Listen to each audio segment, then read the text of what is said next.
Welcome. In this lecture, we will derive the general form of the flow equations used to build mathematical models of groundwater flow. These equations will have different forms depending on whether you are considering flow that is saturated or unsaturated, 1, 2, or 3-dimensional, isotropic or anisotropic, transient or steady. Regardless of which form you use, the underlying physical principles on which the model is built remain the same. In case you're a little rusty, I recommend pausing this video, pulling out your groundwater flow equations handout, and reviewing the mathematical concepts. Moving forward, it may be helpful to keep this handout nearby.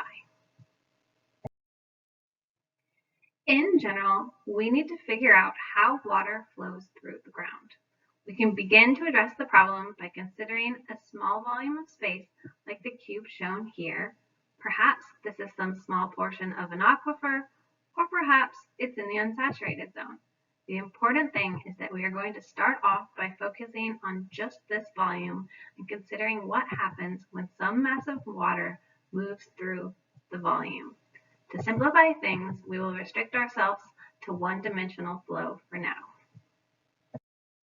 One thing that we can definitely say about the system is that mass is conserved.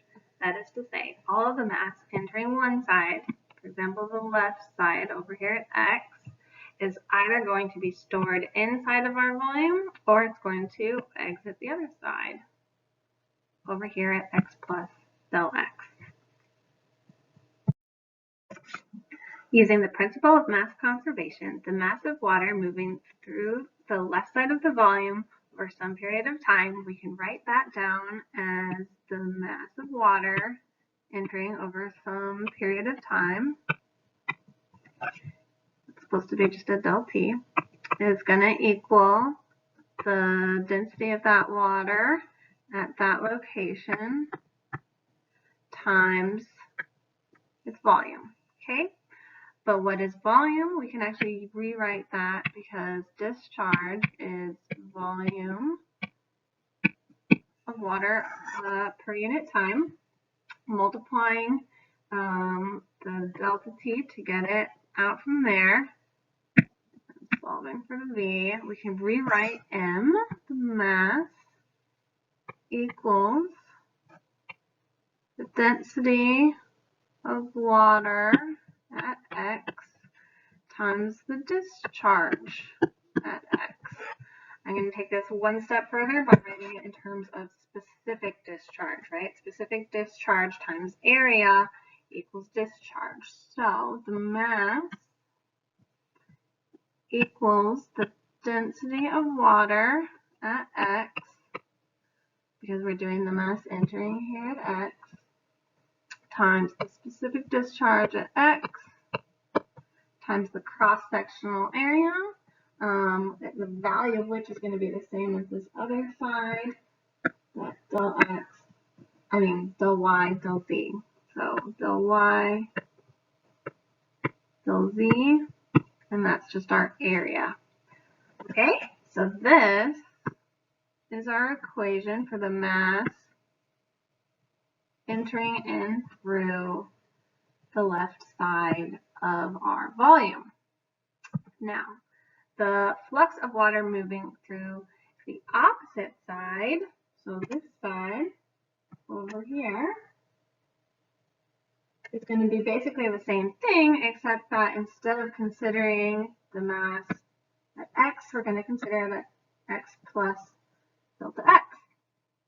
So, the mass, we'll call this the mass in, the mass out equals density of water at X plus del X times specific discharge at X plus del X times the area of that surface, which is just del Y del Z. Okay? Now, we can clean that up a little bit.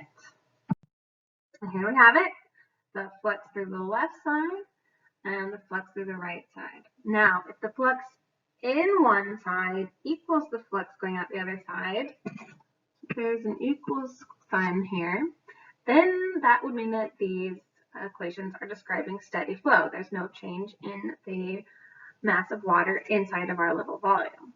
If, on the other hand, the amount of water in does not equal the amount of water out, then the volume of the amount of water inside of this volume must be changing with time.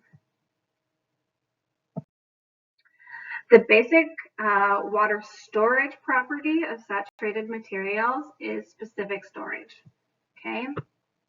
If you're going to be considering how the amount of water inside of a volume is changing with time, you're going to need to utilize this parameter that describes how water is stored, right? Because you're changing the amount of water stored inside the box, you're going to need to use the specific storage.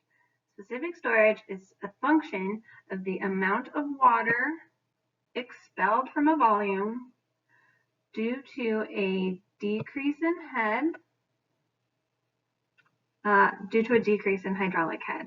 So here is the volume of the box, the change in volume of the water that was expelled, and the change in hydraulic head.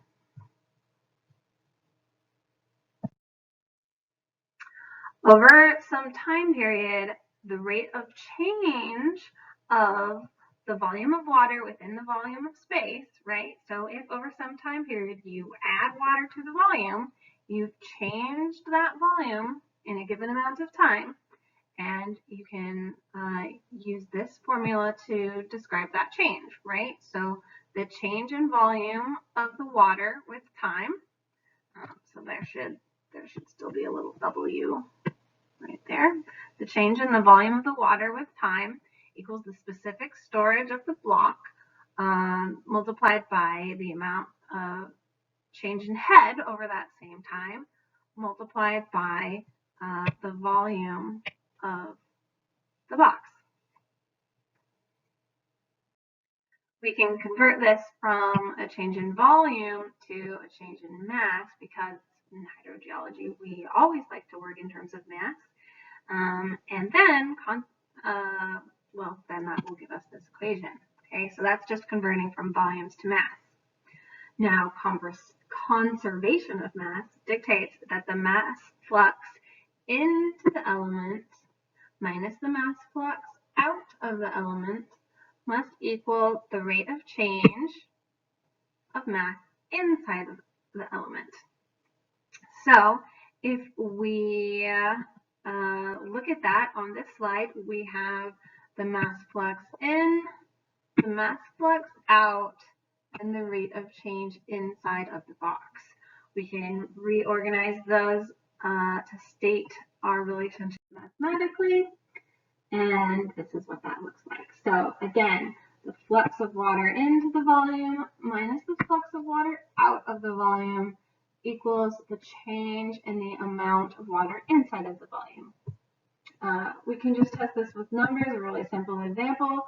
If you send 5 units of water in, but only 2 come out, then you would have a change of 3 units of water inside of the box.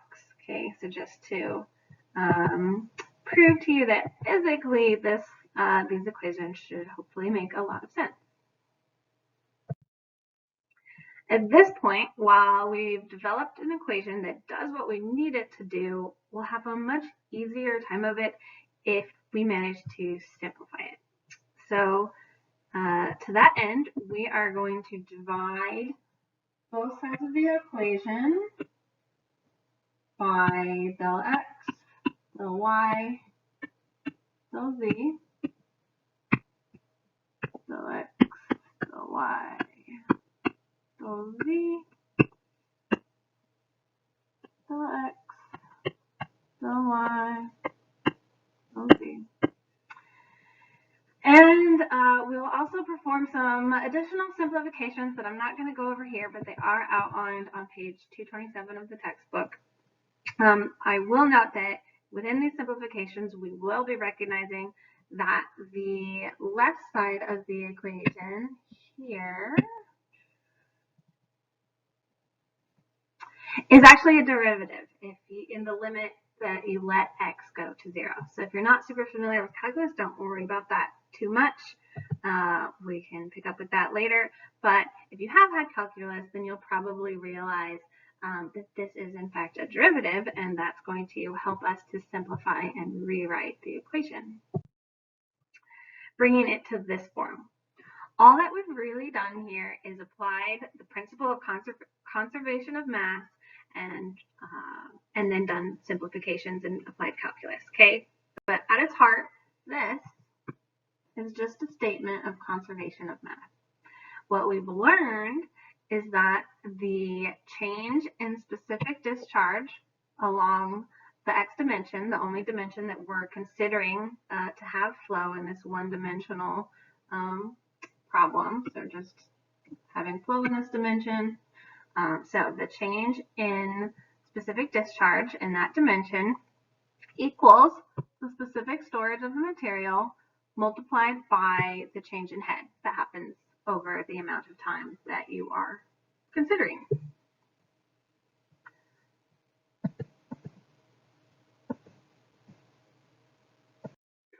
We can actually go one step further by substituting in Darcy's law, which we remember we're able to write out in terms of specific discharge. Specific discharge equals hydraulic conductivity times change in hydraulic head with space times the cross-sectional area, which in our case I'm going to actually write as dy dz. Okay, just to put that into the form that we're familiar with. And if we plug that Q in, so we're plugging Darcy's law into the continuity equation being conservation of mass. So if we do that, we will arrive at the one-dimensional general equation for saturated groundwater flow right here. Again, all we've done is plugged Darcy's law, which relates discharge to hydraulic head, into the conservation equation. And that gives us the most general form right here.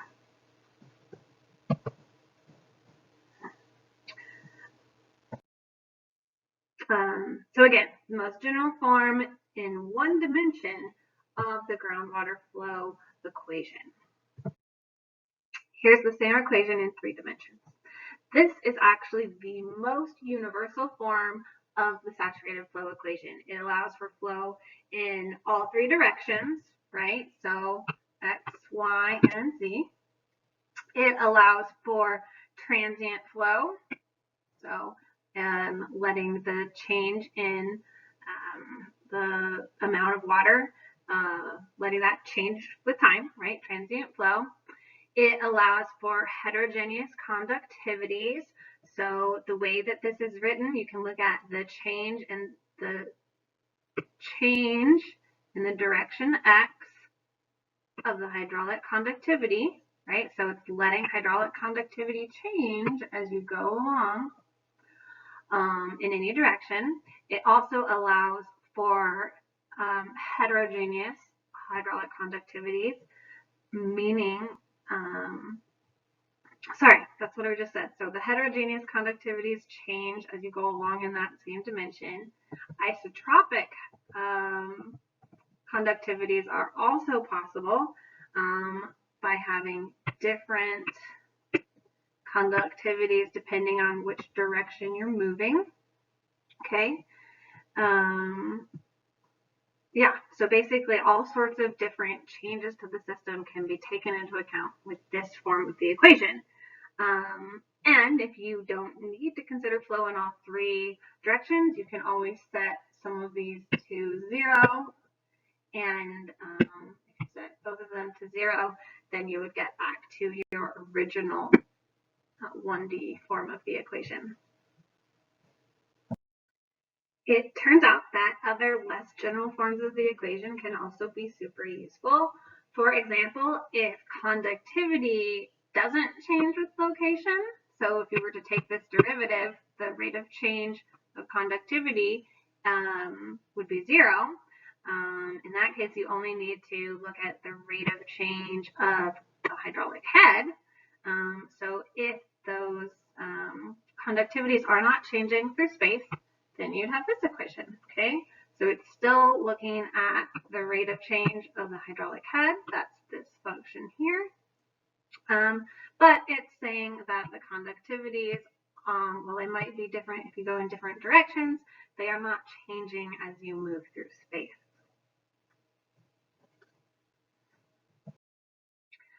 And if the volume through which your water is flowing is both homogeneous and isotropic, meaning that K does not depend, the hydraulic conductivity does not depend on direction, well, in that case, you could actually rewrite the equation in this way.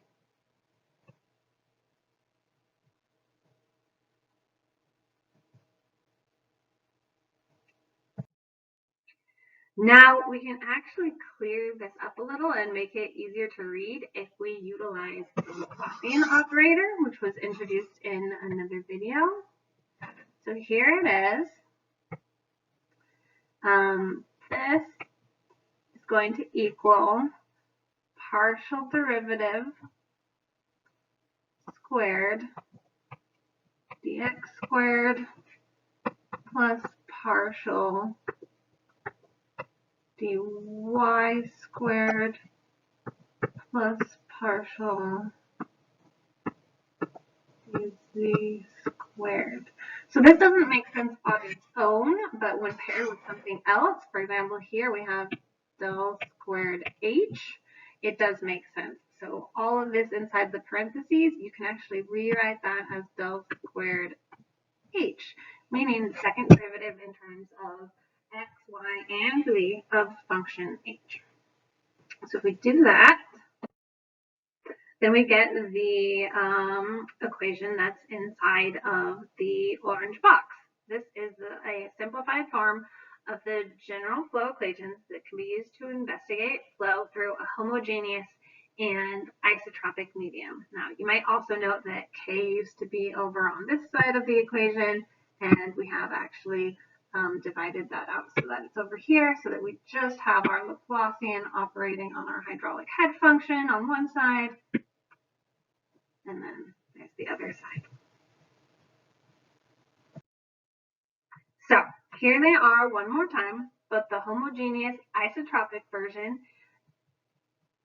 this one, and above it, the most generalized version.